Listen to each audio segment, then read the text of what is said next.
বিস্তৃত মাঠ, চোখ জুড়ানো হলুদ ফুলে ঢেকে গেছে এসব মাঠ। ফুলের মধু খেতে ফুলের উপর বসছে মৌমাছি। নড়াইল জেলায় চলছে সূর্যমুখীর সোনালী বিপ্লব। বিশেষ করে লোহাগড়া উপজেলায় এবার রেকর্ড পরিমাণ চাষ হয়েছে এই সম্ভাবনাময় অর্থকরী ফসলের।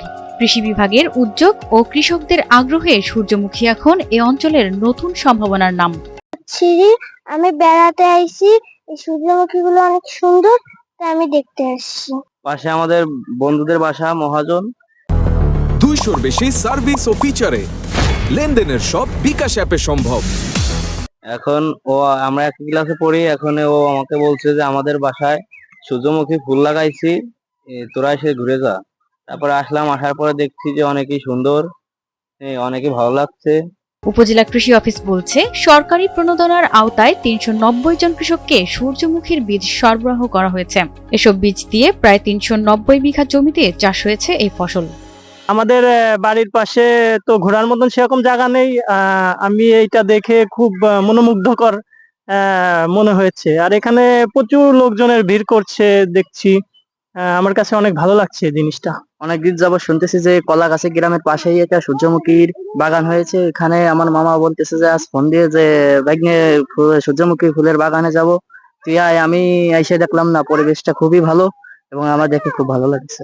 স্বল্প সময়ে ফলন ও কম খরচে উৎপাদন সম্ভব হওয়ায় কৃষকদের মধ্যে সূর্যমুখী চাষের আগ্রহ বাড়ছে। রবি মৌসুমে বপনের পর মাত্র 90 থেকে 100 দিনের মধ্যে ফসল ঘরে তোলা যায়। প্রতি বিঘা জমিতে গড়ে 8 থেকে 10 মণ পর্যন্ত বীজ উৎপাদন হচ্ছে। বাজারে চাহিদা থাকায় কৃষকরা ভালো দামও পাচ্ছেন। অনেকেই এই বীজ থেকে তেল উৎপাদন করে হচ্ছেন স্বনির্ভর।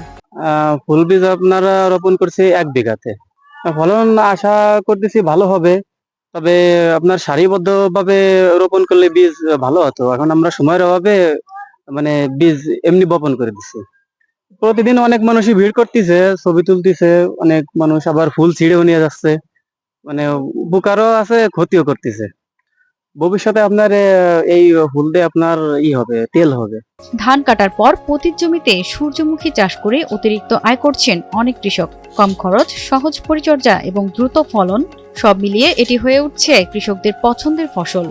আমাদের এই লোহাগড়া উপজেলায় এবছর প্রায় 390 জনকে আমরা কৃষি প্রণোদনার আওতায় সূর্যমুখী দিয়েছিলাম।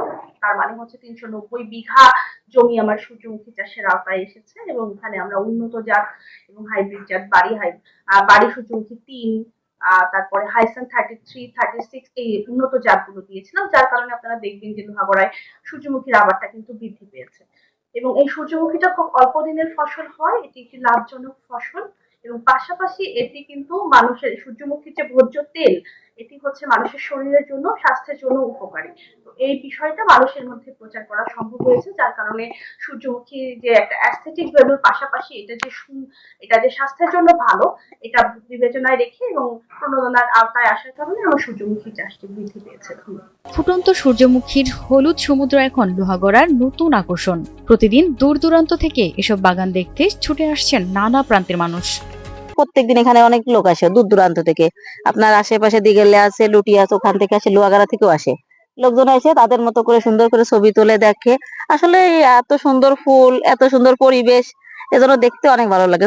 সবারই খুব ভালো লাগে। ঠিক আছে, তাই আমরাও আজকে আসছি, ঘুরবো ফিরবো, দেখবো, শুনবো, ছবি তুলবো, এর কারণে।